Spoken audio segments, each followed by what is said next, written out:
We continue on the calm days in Raid. Nothing really is going on except that there's an event that Plarium just launched. I guess they're running out of ideas regarding one guaranteed champion that we're gonna have in a couple of days in an event that I think is worth at least mentioning it. What's the type of event is gonna be, what the resources are gonna take, and just if it's worth going for it. Let's have a look at it.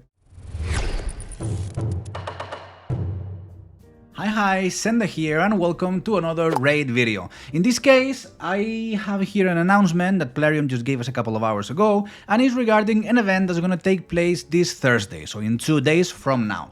Let's have a look at the game. We're talking about Balar the Lost, one of the latest champions that were added to the game. It's this guy over here when it loads.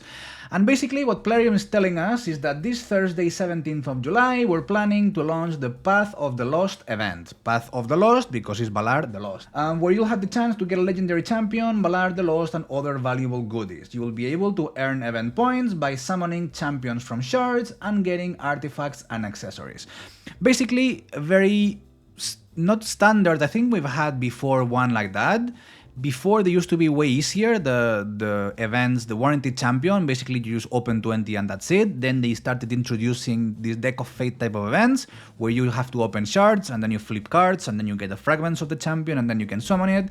And in this case, they're adding also, like I said, I think this is the second time they add something like that in one of these path type of events, which is basically that tree that you start in the beginning and then you make your way down, selecting what different rewards you want. There's always a more optimal way of doing this, of doing the exact path to get the less amount of points needed in order to get the last reward, which in this case probably the main reward is this guy. But basically they're asking to do two things. One, summoning champions. Normally, the warranted type of events, especially the deck of fates, they ask for around 20 sacred shards, more or less, give or take, and also getting artifacts and accessories. And basically, we just come from the fusion from Titus. Titus has been a quite demanding fusion where we had to open quite a lot of shards and where we had to spend quite a lot of energy. I'm trying to be a good boy, I'm trying to save a lot of resources in this case, and I had 24, 25 shards, then the clan boss gave me a couple more these days, but I'm trying to behave and always keep like a safe bet of 20. I completely ignore this times 15, I think they're like a massive bait. I never open here unless I'm very close to the PT, unless there's a champion that I really want, because these ones, they don't work for shit. Like normally it's very pointless using opening here because you don't get anything. In any case, the good ones are the 2 for 1, which we also had one last week, or the times 2 that we also had one last weekend on 2 for 1 on sacred shards.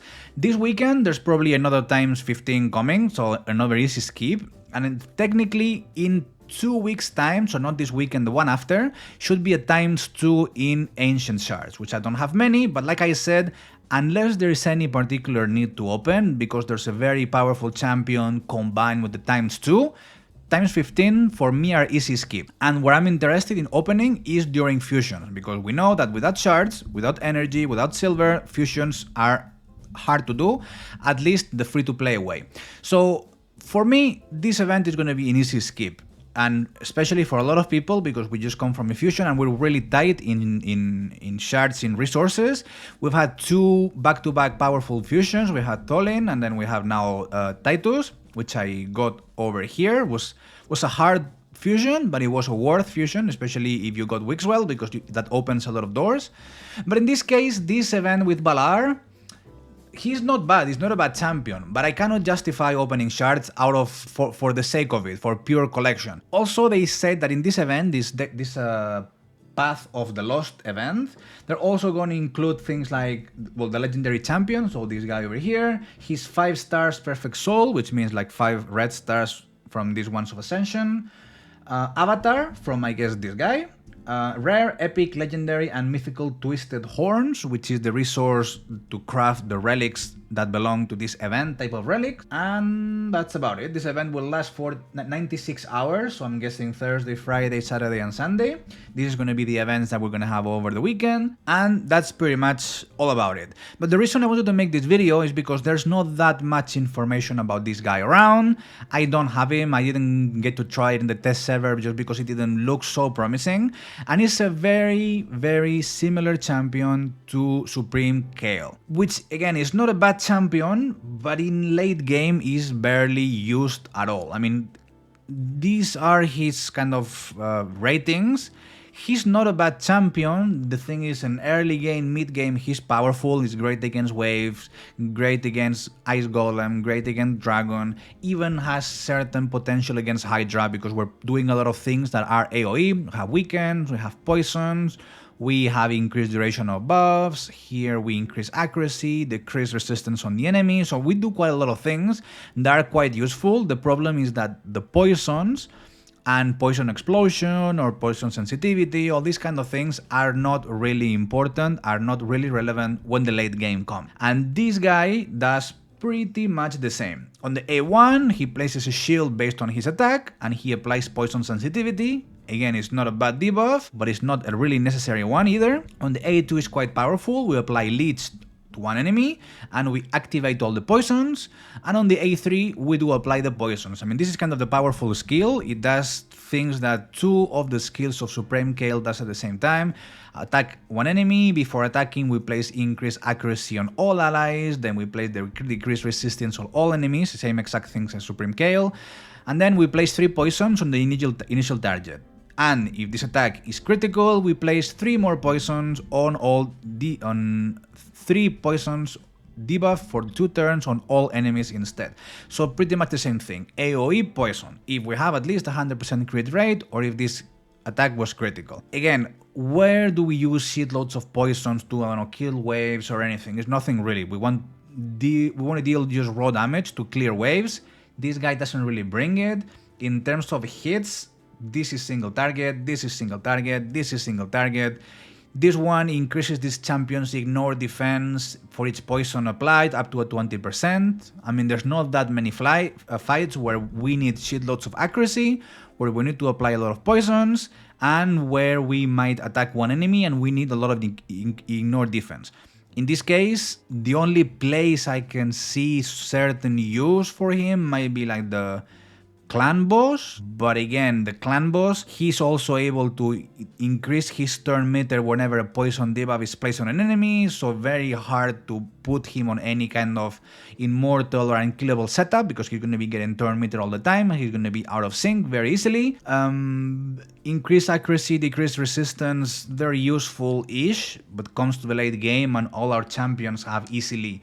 With a Great Hall and a banner and a couple of substats, we can get easily 250 to 300 accuracy, so it's not really something that we need. Again, for early game, for easy Ice Golem, for easy, maybe even hard Dragon, he's pretty powerful because this is the way to tackling these bosses.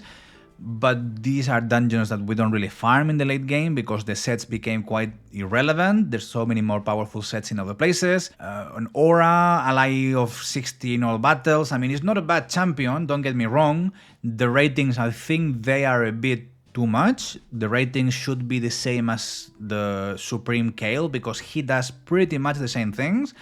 And Supreme Kale, his debuffs are unresistible, and it does it AoE, so he's better actually than Balar, and it's Void Affinity, so he's not gonna do weak hits against enemies. So I think the reviews are not accurate, so don't pay attention to that. It's a very similar role as Supreme Kale, but it's very niche-y. It's not gonna be super powerful all the way across the board, and all in all, I don't think it's worth wasting resources, call it energy, call it shards, to get him.